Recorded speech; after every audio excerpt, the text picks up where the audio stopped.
Hey there. So my next guest is an educator and an actor. So teaches by day and acts also by day and evening sometimes, and lifelong gamer. And it's really cool, his perspective, because he's been acting for quite a few years and he's been educating for a while. So he's seeing the new generation coming up, but he's also kind of involved in the industry, including the games industry. He's done some voice work on a couple games, and it's really cool.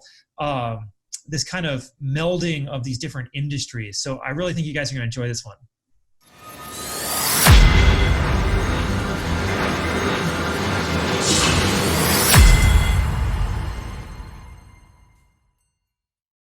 Hey there, everybody. Welcome back to the Gamerpreneur podcast. I'm your host, Dr. Bradford Carlton.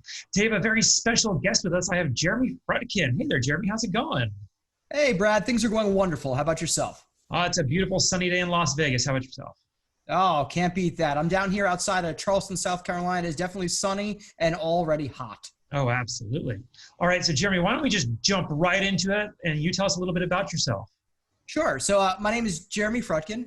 I'm currently an educator. I've been teaching for the past 7 years. I'm currently serving as a behavior interventionist in a school district outside of Charleston, South Carolina. On top of that, I've also been an actor for about, let's see. I'm going to show my age here. I think this will be my 20th year as an actor. I started when I was in high school doing plays when I was 15. I'm now 35. So I'm a teacher, an actor, and a lifelong lover of video games as well. Beautiful. There's a lot to unpack there. So before we do, I'm going to ask you the same question I ask everybody else. So on a scale of 1 to 10, 10 being high, how weird are you, Jeremy? How weird am I on a scale of 1 to 10? Great question. I would say, depending on the day, a solid 7.5. Why is that? Why would you say that? So I think there's been such a wonderful shift culturally over the past maybe 5-10 years, where people are realizing that things that we grew up loving, video games, comic books, are not only here to stay, but they really dominate the pop culture landscape and conversation as well. So I think a lot of things that I love too wouldn't be as quote unquote weird as they would have been maybe 15, maybe even 10 years ago. I love that answer. You know, oftentimes I get guests like, I'm a 10, I'm a 12, over 9,000. Like, we're all normal people. We have a hobby. Like, absolutely. Absolutely. And I love that we're at a place, at least, where that's so much more acceptable. I've always believed that if you love something, just enjoy it and do it as often as you can. That's right. All right. So this is the Gamerpreneur. So Jeremy, I'm going to need your gaming cred. When did you first start playing video games? Oh boy. So fun fact about me, I'm exactly as old as Mario, at least here in America, not Japan, with the original Mario Brothers released on the NES 1985, which was the year I was born as well. So the first game I played was in fact Mario Brothers on the NES with my sisters, who did the quintessential older sibling move. You probably already know what I'm going to say, and gave me the controller where it wasn't plugged in. So I started doing that, and then I did eventually get to play Mario Brothers and, of course, the other quintessential Nintendo game from early on in the NES life cycle, Duck Hunt, as well. Absolutely. Oh, I love it. And I'm sure you got the Mad Catz controllers growing up too, didn't you? Oh, yes. All the beaten up and hand-me-downs. But once you got a little older and hit middle school, you could start trading, and you realized there was strength in numbers with that kind of thing. For sure. So I'm assuming your love of games has just continued through the years? Yes, sir. That is absolutely correct. So I've been playing video games pretty much nonstop since then. All systems. I currently own every current gen system, as well as a gaming laptop that I use as well. And I love all sorts and varieties of video games. That's another cliche answer. It's kind of like when you say to somebody, "Oh, I love music." Well, what kind? Well, all kinds. But I do. Whether it's sports, whether it's first-person shooters, RPGs, pretty much all up and down the board. Fantastic. All right, what are you playing today? Great question. So when I have time, and by the way, a little tip for everybody out there, it's always important to marry the right person. My wife is the coolest, always gives me time to enjoy my hobby, which is video games. And yesterday I got a little break from baby duty. I'm working on Final Fantasy VII Remake for the PlayStation, which is absolutely wonderful, having beaten the original myself. And the Nintendo Switch, which is actually my wife's wedding gift to me, when we got married in 2017 has been the best dad device ever. So when my baby naps, it's very easy for me to sneak out the Switch and play. So my Switch game that I'm playing now is Dead Cells, which I'm finally getting around to playing, which, normally I'm not a huge, I have respect and I enjoy them. I'm not a huge Metrovania or roguelite fan, but Dead Cells is blowing me away. It really is a lot of fun. Right on. Hopefully you aren't cursed like me. My toddler just one day stopped napping. Oh, just was done. No more naps. No more free time for me. It's like seeing into my immediate future, Brad, is what I feel like. She's my beautiful daughter, Autumn. She's 8 months old, and she's really teething, the point where they're like halfway in, halfway out. So the sleeping isn't as steady. I think I actually booked this podcast with you at like 3 o'clock in the morning when my daughter happened to be awake. So there's an advantage. I miss those days. I'll tell you, I miss not sleeping. I understand. All right. So one more gaming question, then we'll kind of move on to the professional side of it. Desert island scenario. You get one game the rest of your life, power cable, Ethernet cord. What game is it? That's, again, a wonderful, wonderful question. I think for me, that game is probably going to end up being Red Dead Redemption 2. Okay. I was tempted to say Skyrim. I really, really was tempted, just in terms of longevity. To me, in that scenario, you don't need necessarily what your favorite game is. You do need to like the game, of course, but you need to have a vast, vast game with tons of option and replayability. And I mean, Red Dead Redemption 2, as polarizing as that game was, especially the first few hours of it, for many people, it's in my top 10 for sure. Beautiful. All right, let's go on to the preneur part. So you kind of already gave us your background. You're an educator, but what is your professional background? How did you end up here? Sure. Great question. So my parents were both educators. And I was already, doing the acting from high school. And I don't know if this is true or not, but allegedly there was a story that I heard that Brad Pitt's parents had a deal with him where they said, you could be whatever you want to be. Just make sure you get a degree and then go from there. So I went to SUNY Albany, go Danes, went to college, graduated, got a degree in English, minor in sociology. And I was like, all right, I did the typical thing, bartending and acting for a while, all around New York, where I'm originally from. And I got to the point where I was like, man, I really need to make some more money. I guess I could try substitute teaching, but there's no way I'm going to be a teacher like my parents. Like, I was young, the young, rebellious, angsty, I'm never going to be like my parents. And I started substituting, and lo and behold, I was like, oh no, I really like this. I really enjoy this. And one thing led to another. And I was like, you know what? This is a rewarding way for me to spend my time. And I really do have a love and passion for interacting with students of all ages and backgrounds. And what's also nice, too, is with the summers off, I have plenty of time to pursue the acting, the video games, anything else I enjoy. So it really ended up being a rewarding and perfect fit. Absolutely. And again, what were the subjects you teach on? So right now, currently, I'm a behavior interventionist, which means I went from, so I have a dual master's degree in special education and elementary education.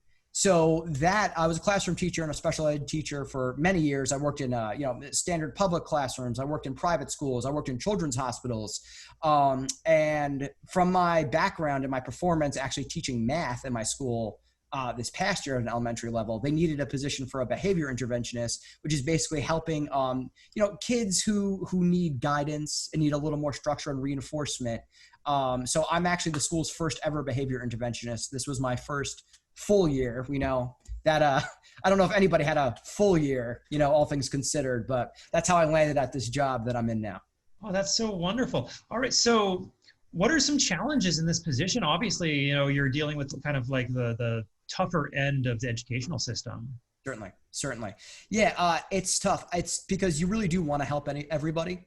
And I think the important thing that I try to remember is that everything is going to be incremental. You're not going to see some, Hollywood overnight success story with a bow on it in 2 hours. But what I try to do is try to be a good listener.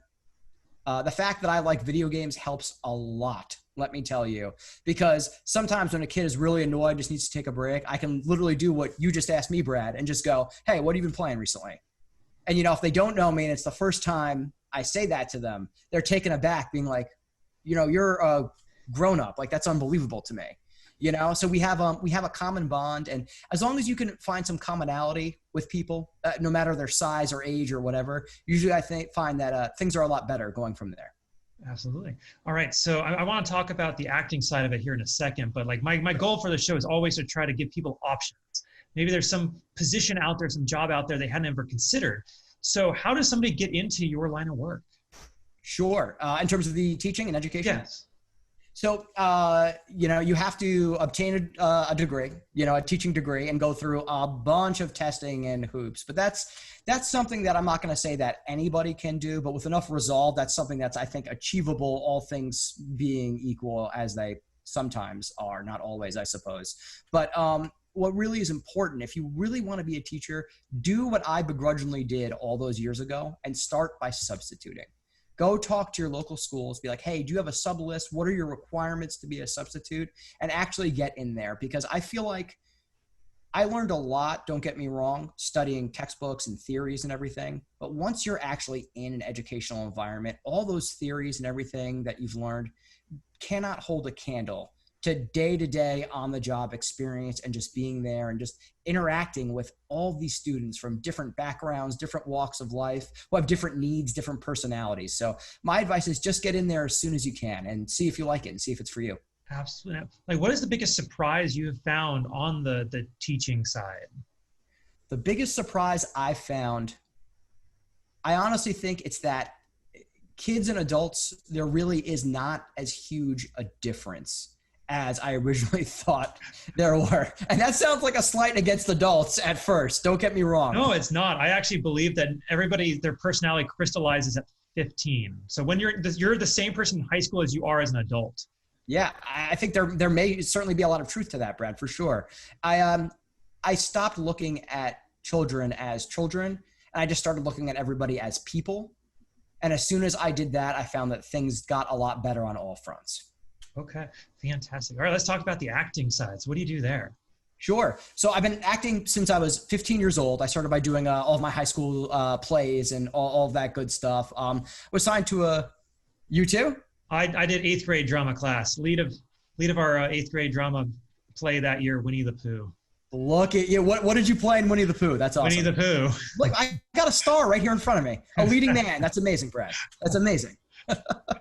But I think I'd be more of a Tigger, probably, is my guess. But, so I got signed to a commercial talent agency during college. I did a bunch of, commercial work, little work here and there. And then I actually dropped out of grad school the first time around to go pursue the acting and spend a lot of time in New York, just doing a lot of background work and stand-in work, which was tremendous experience until I was ready to go back to grad school. And from then on, I've been extremely fortunate and lucky to get, some roles in some indie movies.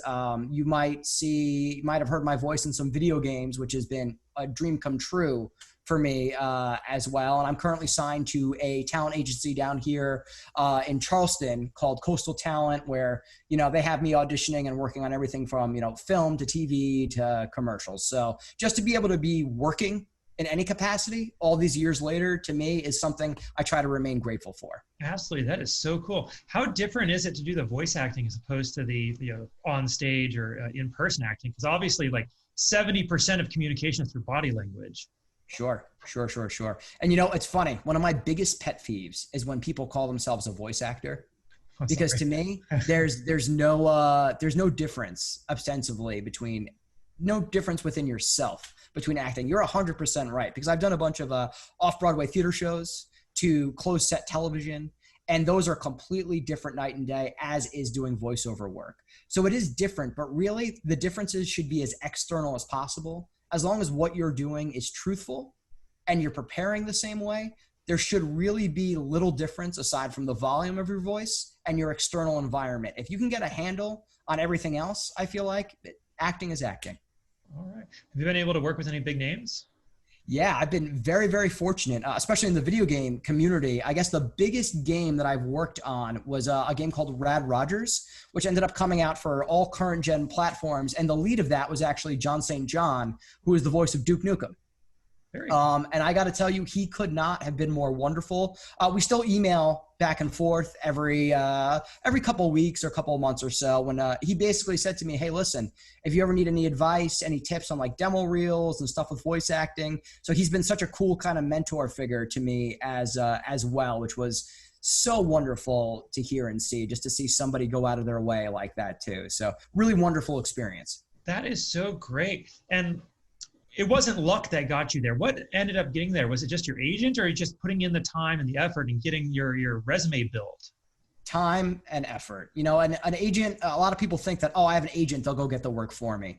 Whether I have an agent or not is really irrelevant. I'm always still out here trying to hustle like the rent is due. You know, that's really all I'm trying to do. When, especially with video games, some of the great things you can do is there's so many indie games and wonderful. The indie gaming community is so wonderful and has such great people in it that I encourage everybody to just shoot an email, snoop around, look around, be like, hey, if you guys ever have any openings, here's my demo reel. You know, keep up the good work. 9 times out of 10, even if they didn't want me, I got some positive feedback being like, you know, we really appreciate that you're supporting us. We'll keep you in mind. And you just got to try. You have to try. That's right. All right. What makes you unique? How are you different from everybody else? How am I different from everybody else? Well, I would say that what makes me different is that I have always had a fundamental belief that if I see something that I like, I not only, for better or for worse sometimes, I not only want to be like, wow, I like that, I want to be a part of it. You know, whether it's the video games, the acting, the teaching, I think I have a lot of interests and a lot of hobbies. And when I see something, I really will try to give as much as my energy as possible to be a part of it. Okay. Beautiful. So, you know, part of my show is trying to show people that you can make a living doing what you love. So are you making any money doing your acting? Yes, I actually am. Not Scrooge McDuck money. You know, I have a family, my primary source. Giant vault. Yeah, my giant vault doing the dive. Right, exactly. No, so I'm still, you know, a public education teacher. Just, you know, that's my main source of income. But I am picking up some extra money here and there, just doing even simple things down here around Charleston, like local commercials. You know, I recently just did a wonderful podcast drama called Ninth World Journal, which actually has that world, I think it's Numenera, has some roots in video games as well too, as well as tabletop gaming. That was a fantastic experience. There's always jobs and gigs to be found. You just gotta be creative and you gotta search. Okay. So talking a little more about the voiceover work, how do you go about the process of developing the character? Because obviously their voice is unique. It's not your voice. Sure. Certainly. What helps me a lot is even if a character isn't fully realized yet, I do my best, if I haven't had it in my hands yet already, to ask for a sketch of the character or at least a loose description and background. Instead of just trying to make up a voice out of the blue, I really try, like I would do for any role or any character. I try to really find out, who is this character? What environment are they living in? What are their motives and what makes them tick? Okay, fantastic. So you kind of have this dual track. You have the education and the acting side of it. The education, you said you've been doing for a few years, but really this was your first full year. On the acting side, it's been the past 20 years, so rock on for that. If you could go back in time, you know, to when you were 15, just as you were starting drama, what advice would you give yourself if you could just tell yourself one thing in order to propel you into the future? In regards to the acting? Yeah. Well, in regards to your life, because obviously you've kind of had this meandering path through life. Yeah. So I would tell my 15-year-old self, it's okay to not immediately get everything you're shooting for. And I think that's, you know, my ambition and, you know, my drive, which I still have. The flip side of that is it used to be like, I have to get a role. I have to be the best. I will not settle for anything else. And why that's great to be driven, it also has a very large egotistical kind of, you know, undesirable characteristic that I felt that I had, at least part of me in my younger years, until I realized, you know what, just because these are the things I love, they don't define me. I still am who I am, whether or not I get that acting role or not, you know? Absolutely. Okay. Now for someone entering, we'll go the acting field, somebody entering the acting field, what advice would you have for them? What advice would I have for them? Take acting classes. That sounds like an obvious statement, but I spent too much time doing background work. First of all, don't do too much background work is my next advice. Do it a few times and be done with it. One of my buddies who was a PA on Gossip Girl, of all shows, where I spent some time working around on New York City, so told me, don't be here for too long. Take acting classes, do stage work. Stage work is the fundamentals. It's like not doing stage work to me is basically like saying, I'm going to play in the Super Bowl, but I'm not going to practice football. You know, that's the fundamentals. If you can act on stage, you can act anywhere. Beautiful. How about on the education side? What advice would you have for someone looking to join as an educator? Try it. Step in a classroom, be a substitute as soon as you can, and really learn. And these are the two hardest things to teach a human being, I think, truly. But the most important qualities to try to keep in your mind is patience and empathy. Fantastic. All right. So acting and video games have kind of started to meld over the past few years. Really the first kind of, personal acting that went on in video games was Mortal Kombat. There was a lot of photographs taken of everybody, and that's how they actually got the movements. But today we have the little balls on everybody, right? We have the actual movement capture. How do you see these two fields like moving forward together into the future? Oh, boy. Well, this is also great timing for this conversation considering The Last of Us 2 just came out, right? Mm-hmm. I think Naughty Dog has been such a pioneer in really blurring the lines between a truly, HBO quality, cinematic movie quality experience and a video game. I don't think there's that much of a difference really anymore. And whether I'm playing like the Uncharted games or whether it's God of War or, like I said, The Last of Us, Red Dead Redemption, both Red Dead Redemptions, I would put on par with some of that acting up there with the top % of things that I've seen anywhere. And, as this continues to be, I think, the biggest entertainment industry in America, if not the world, I think we really see that it's such a more credible path than it even used to be 10, 15 years ago to act in video games. Okay. Now, do you think we're going to have a more shift toward full-blown actors doing the voiceover work as opposed to just voiceover artists? For sure. I mean, this is a controversial take as well too, but I love Death Stranding was probably my game of the year last year. As polarizing as it is, I know I'm going to get comments for that. It's going to be great.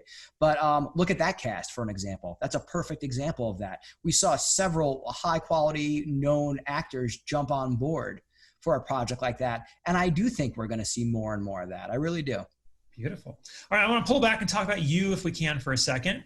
Sure. Because I really do like to make this about the person I'm talking about, not just kind of abstract theory.